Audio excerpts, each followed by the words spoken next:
Hello guys, hello. This is for Taurus. Welcome. Welcome dito sa aking channel, Kapalaran 888 guys. So, please comment down below if you resonated. Please like, share, and subscribe sa mga hindi pa subscribe. And kung nakapag-subscribe ka na, please press the notification bell para ikaw ang unang makapanood pag nag-upload ako. Kasi everyday ako nag-upload. Unless na may sakit ako or nagbakasyon or may importante akong ginagawa. Yun, hindi ako nag-upload. Okay, there's nothing to worry about, Taurus. Wow. So that's the first message from your spiritual helpers and guides, angels. So, wala kang dapat na alalahanin daw. Hindi ka dapat nag-aalala. Walang dapat ipag-alala. Wala kang dapat ikatakot. Alright. Okay. Yun. Sabi sa'yo dito, Taurus, ng iyong spiritual helpers na safe ka daw. You are safe. Okay. And yung situation mo sa ngayon, this is under the perfect control of divine providence and universal order. Wow! Diba?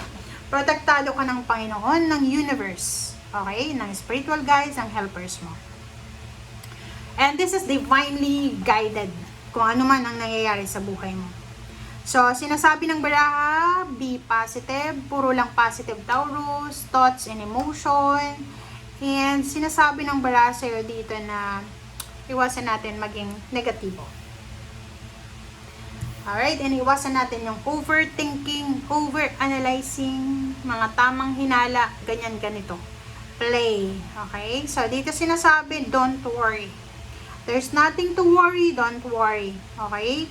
So, dito sinasabi ng baraha, importante na kahit may mga pinagdadaanan kayo, kung ano man na kalungkutan, or mga fear, kailangan may panahon pa rin para magsaya, mag-celebrate, tumawa, ganyan. Okay? I don't know kung anong pinagdadaanan mo, pero nakikita ko, syempre, parang hindi ka makatulog sa gabi, nag-aalala ka, so wala kang dapat alalahanin. Maging masaya. Okay?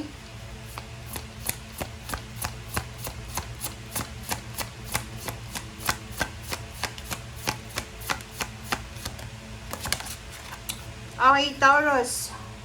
OMG, healing number 8. So, 8. So, sinasabi ng baraha sa'yo dito, kung yung pinoproblema mo is pera, pwedeng ang pinoproblema mo dito is baka malapit ka nang matapos yung contract mo, ma-terminate sa trabaho, or pwedeng gusto ka nang hiwalayan ng iyong karelasyon. Sabi ng baraha sa'yo dito, huwag kang mag-alala kasi kung ano man daw ito na inaalala mo, wala kang dapat alalahanin kasi kung talagang mangyayari yan, wala kang control dyan.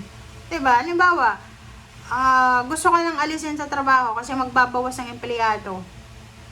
Wala kang control dyan. Kahit boss ka pa dyan, kahit team leader ka, wala. Aalisin ka pa rin. So, yun. Huwag kang mag-alala kasi mag-heal din yan eh. Makaka-recover ka sa kung ano man na pain and heartache. So, wala kang dapat na alalahanin. Sa love life, ganun din. Sa love life, sinasabi ng barahan na tanggapin natin. Pag ayaw na sa atin, tanggapin natin. Huwag kang magbe-beg ng love, ng support. Huwag kang magbe-beg ng attention. Especially sa love life. Pag ayaw na sa atin, huwag tayong maghingi ng attention or huwag mong i-lower yung sarili mo. Okay? Kasi, ewan, basta nakaka-lower siya ng vibration and energy. Nakakasira siya sa flow ng blessings nyo, guys. Okay? Alam nyo ba yan? Okay? Alam nyo? Pag palagi kang nagsiself-pity, palagi nyong i-underestimate yung sarili nyo, palagi kayong lumuluhod sa mga tao na may kasalanan sa inyo. Hindi yun kabutihan, hindi yun pagiging humble, kundi patangahan yun. Okay? Eh nakakasira yun sa diskarte ng flow ng flow ng abundance. 8 of Swords and 2 of Pentacles. So, sa nakikita ko sir dito, pera talaga to eh. So, nangangailangan ka ng pera. Nangangailangan ka ng pera or gusto mong makapag-ipon ng pera, pero ang problema dito is ganun pa rin eh. Parang hindi umuusad yung pera mo. Parang hindi ka makapag-ipon. Eight of Swords eh. Alam mo pag Eight of Swords, may trabaho ka pero kulang yung kinikita mo.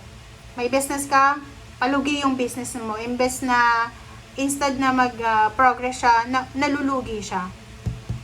So yung pakiramdam mo dito, stagnant pa rin yung situation mo. Ito yung situation ng mga bagong graduate. Nakala nila pag may trabaho na sila, katulad ng nakikita nila sa social media na pa-travel-travel na lang. No. Dito sa barahang to, may mga bagay-bagay kang gustong gawin. Gusto mong mag-travel, bumili ng sasakyan, lumipat ng bahay, magpatayo ng bahay, magpa-renovate ng bahay, kumain ng masarap. Pero hindi mo magawa kasi wala kang pera. King of Swords and Seven of Swords. So, nakikita ko sa'yo dito, mag-iingat ka. You need to be careful sa mga steps mo. Okay? Sa mga diskarte mo sa buhay. Kasi,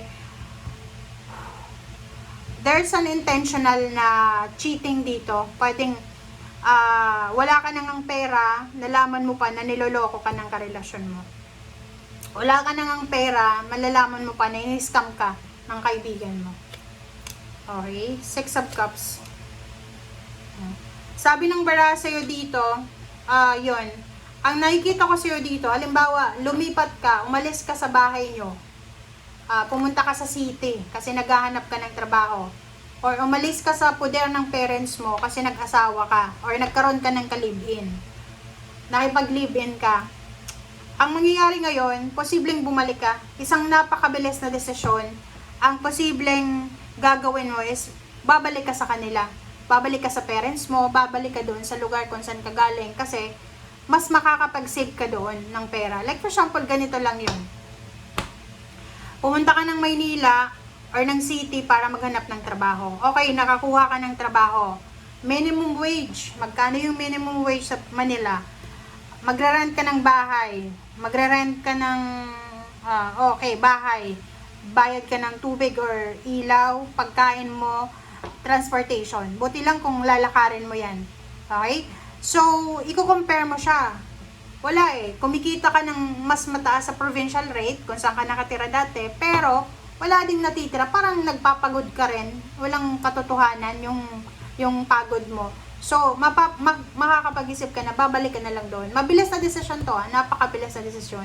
Kasi, mas makakapag-ipon ka doon eh. Kasi gulay-gulay lang sa probinsya, afford mo na yun eh. Diba? As in, at paminta lang, magic sarap, or ano pa man na, baka naman magic sarap.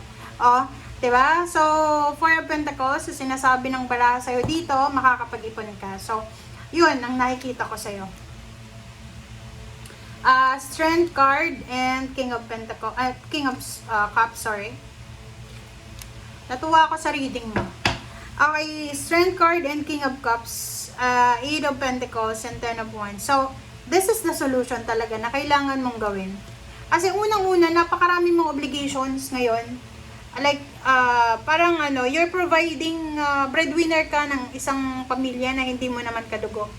I don't know. Kasi yun lang yung lumabas sa reading mo. Parang provider ka, breadwinner ka ng mga kapamilyang hindi mo naman kadugo. Whatever. Ano bang kapamilya na hindi kadugo? So, in-laws, parang ganun. Ten of Wands, marami kang obligations, marami kang bayarin. Okay? Eight of Pentacles, sinasabi ng bara sa'yo dito. Sa trabaho, ganun din. Ang bigat ng trabaho mo, pero kulang yung income. King of Cups and Strength, nakikita ko sa'yo dito na, yun, mag-aalsabalutan ka talaga. Babalik ka sa pamilya mo. Babalik ka doon sa lugar kung saan ka dati galing. Kasi akala mo, pag umalis ka, pupunta ka ng city, pupunta ka ng mas improvised na bansa, magiging maayos na yung takbo ng buhay mo, which is nagkamali ka. King of Wands, King of Pentacles, and Knight of Wands. Yun. So, sabi ng baraha, mabilis lang yung recovery mo dito. So, wala kang dapat alalahanin. Yung Knight of Wands mo dito, this is an exciting financial windfall and exciting na trabaho. So, kumbaga, yung mabilisan mong desisyon, may mabilis din na solusyon. Kumbaga, ang bilis. Like, pagdating mo agad ng probinsya, may mga job offer agad-agad, or pagdating mo ng probinsya, may mga financial na source pa na pwede mong, kumbaga, mga extra income, ganyan, ganito. Kung teacher ka sa Maynila, pwedeng pag-uwi mo ng probinsya, habang wala ka pang trabaho, pwede kang mag-tutor sa mga sa mga bata or sa kung saan pa man. So basta maraming solusyon. Parang maiisip mo na mas may solusyon pala sa probinsya kaysa sa city. Okay? Thank you guys. Bye!